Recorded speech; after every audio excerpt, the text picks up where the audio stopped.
Formula One just hit a major turning point, and it wasn't on the racetrack.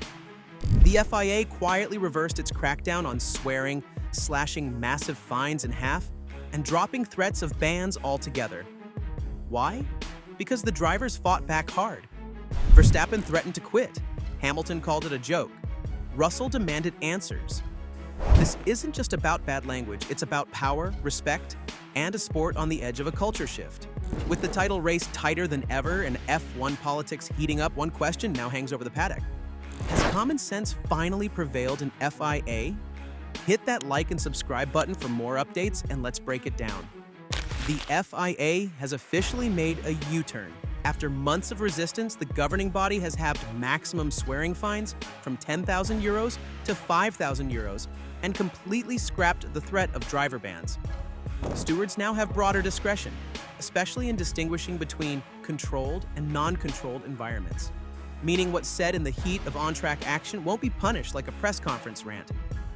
Appendix B of the stewards' guidelines was overhauled. First-time offenders may now have their fines suspended altogether. Sporting penalties for abuse of officials remain, but context and tone finally matter. The most absurd rule, a 1-month suspension and championship points deduction after 3 swearing offenses, is now gone. That's a huge win for drivers who'd been treated more like school kids than elite athletes. FIA officials Gary Connolly and Ronan Morgan framed the change as a refined approach, promoting sportsmanship while giving stewards clarity. But no one's buying that this was a proactive move. The pressure from drivers and looming FIA elections might have forced this shift. The rules changed, but only after the grid had enough of the mess. Max Verstappen wasn't happy from the time rules went into action. He openly criticized the rules. After being fined and sentenced to community service for swearing in Singapore, the reigning champion had accused the FIA of focusing on silly things instead of real F1 issues. He had called their priorities misaligned and even hinted he might quit the sport if this nonsense kept up. With 124 points and a third-place spot in the 2025 championship, Verstappen's threat carried weight. He said, "When you can't be yourself, you have to deal with silly things. That's not a way of continuing in the sport." Post-penalty, he protested by barely speaking in FIA press conferences and holding court with journalists elsewhere. His silence was louder than words, and the message was clear. The punishment wasn't just out of touch, it was meaningless. Verstappen felt the joy being drained from his racing, warning the FIA that Formula One would move on without him. And he'd be just fine walking away. And FIA knew when your top driver threatens to leave over rules no one asked for, it's time to rethink everything. George Russell didn't mince words either. As a director of the Grand Prix Drivers Association, he led the collective resistance, calling the original swearing ban ludicrous and demanding real action from the FIA, not just empty talk. He revealed drivers sent an open letter asking to be treated like adults. The response? Silence. Despite being 4th in the standings with 99 points, Russell wasn't satisfied with the FIA's backtrack. He said it felt wrong to be thanking them for undoing a policy that shouldn't have existed. And why hadn't FIA President Mohammed Ben Sulayem spoken directly with any of them? Russell asked the same thing, saying, "That's a good question." His frustration came from a deeper problem, a lack of clear leadership. When drivers raise serious concerns, they expect respect, not radio silence. The lack of transparency made the FIA's motives look even more political. And even after the rules changed, Russell was skeptical. We want conversations and dialogue, and there's only so much you can ask. The FIA may have moved, but Russell's waiting for something more like an actual accountability thing. Lewis Hamilton didn't hide his feelings either. The 7-time world champion called the FIA's policy reversal ridiculous and the whole situation a mess. While others picked apart the policy, Hamilton went straight to the heart of it, the FIA's chaotic leadership. From the start, he questioned the motives behind the crackdown, especially after FIA President Ben Sulayem made a tone-deaf comparison between drivers and rap artists. Hamilton didn't hesitate to call that racially loaded. When Verstappen was punished in Singapore, Hamilton said he wouldn't have served the penalty if it were him. Even now, Hamilton believes the FIA reacts to problems rather than preventing them.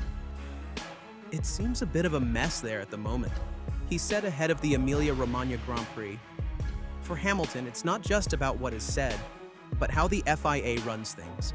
His trust in the system is clearly fractured. Hamilton's now with Ferrari and sitting sixth in the standings. But even as he turns a new page in his career, he's still one of the loudest voices demanding change and respect from the FIA. Verstappen rarely compliments the FIA, but this time, he called their backpedal a positive start.